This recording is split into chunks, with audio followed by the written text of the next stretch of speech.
राजनपुर गांव में एक मोहन नाम का बूढ़ा आदमी अपनी बेटी के साथ रहता था। मोहन की जिंदगी मुश्किलात में घिरी पड़ी थी। वो जंगल से लकड़ियां काटकर उससे गुजारा करता था,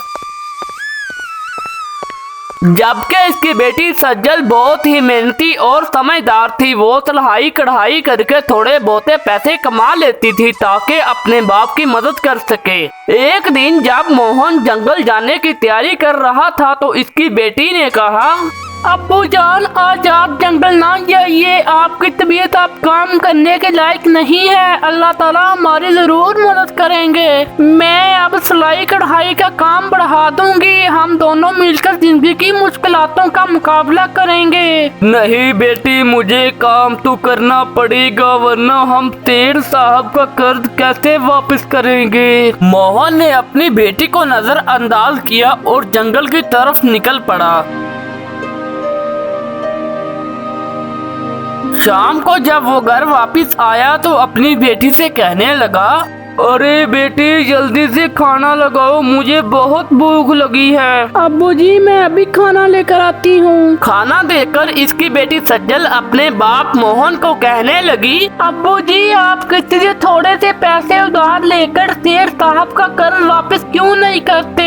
बेटा, बुरे वक्त में अपने रिश्तेदार या कोई काम नहीं आया, फिर ये गैर कैसे हमारी मदद करेंगे। मेरा कोई दोस्त या रिश्तेदार भी इतना नहीं अमीर कि वो हमारी मदद कर सके। उस सूदखोर के पैसे जल्द ही वापस करने होंगे, वरना वो आपको ऐसे ही जलील करते रहेंगे। मोहन बहुत ही गरीब था। उसको समझ नहीं आ रही थी कि वो अपना कर्ज कैसे चुकाए। अगले दिन जब मोहन जंगल में लकड़ियां काट रहा था तो इसकी मुलाकात एक अजनबी जिहान के साथ होती है। बाबा जी, क्या आपको पता नहीं है कि राजा ने जंगल से लकड़ी काटने पे पाबंदी लगा दी है? अगर आप लकड़ी काटते हुए पकड़े गए तो राजा जी सख्त सजा देंगे आपको। बेटा, मैं बूढ़ा और गरीब हूँ। अगर मैं लकड़ियाँ नहीं काटूंगा तो मेरा घर कैसे चलेगा? बाबा जी, अगर आप चाहते हैं कि राजा जी आपको सजा ना दे तो आपको मुझे पैसे देने होंगे। मोहन रोने लगा और इसने अपनी कहानी जिहान को सुनाई। बाबा जी, आज तक मैंने कोई अच्छा काम नहीं किया। अगर मैं आपकी मदद करूँगा तो अल्लाह ताला मुझे इसका अच्छा सिला देंगे। ये सुनकर जिहान को बाबा जी का बहुत एहसास हुआ और उसने सोने की भरी हुई थैली इसको दे दी। बेटा, तुम्हारा बहुत शुक्रिया, लेकिन मैं ये पैसे कैसे ले सकता हूँ? ये तो मेरी मेहनत की कमाई है। इसका अजर तो मुझे आपकी मदद करके ही मिलेगा। मोहन ने ज़बान से इसका शुक्रिया अदा किया और घर जाने लगा। घर में वापस जाते वक्त मोहन थक गया था और एक दरख्त के नीचे सोने लगा।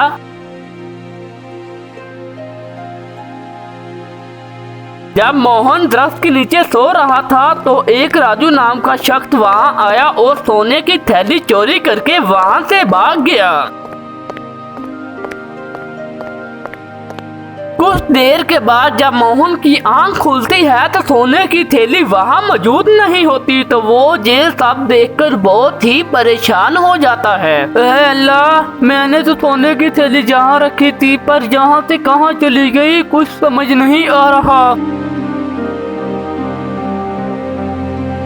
दूसरे रोज जब राजू ने सोने की थैली अपनी बीवी को दिखाई तो वो कहने लगी, तुम इतने सारे सोने के सिक्के कहाँ से लेके आए हो? जब मैं जंगल से घर वापस आ रहा था तो रास्ते में मुझे एक बूढ़े के पास सोने की थैली दिखी। जैसे ही वो सो गया, मैंने वो सोने की थैली चोरी कर ली। हम चोरी के पैसे से अपना पेट नहीं भर सकते। इस बूढ़े का क्या हाल होगा जिसने ये सिक्के बड़ी मेहनत से जमा किए होंगे। अरे यार, मैंने तो ये सोचा ही नहीं था। ये थैली लेकर मैं इतना खुश हो रहा था। जरा सोचो, वो बूढ़ा आदमी थैली ना पाकर कितना परेशान होगा। मैं अभी उसे सोने की थैली उसकी वापस करके आता हूँ। राजू का दिल अपनी बीवी की बातों से बदल गया। वो थैली लेकर बूढ़े आदमी को ढूंढने लगा।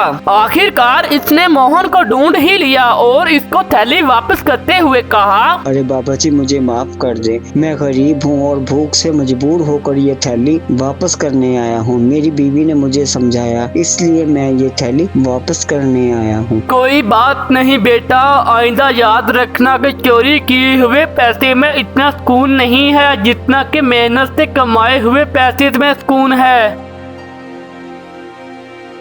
अगले ही दिन सेठ साहब पैसे लेने मोहन के पास पहुंच जाता है। अबे मोहन, अगर तूने पैसे न दिए तो मैं तेरी बेटी को जरमात बना लूंगा और तुम्हें भी। ये लो, हमने तुम्हारा कर्ज अदा कर दिया है, अब तुम हमें परेशान मत करना। सेठ साहब चुपचाप सिक्के लेकर घर चला गया। इस तरह मोहन को इसके सब्र का फल मिल जाता है और इसकी मुश्किलात भी खत्म हो जाती हैं।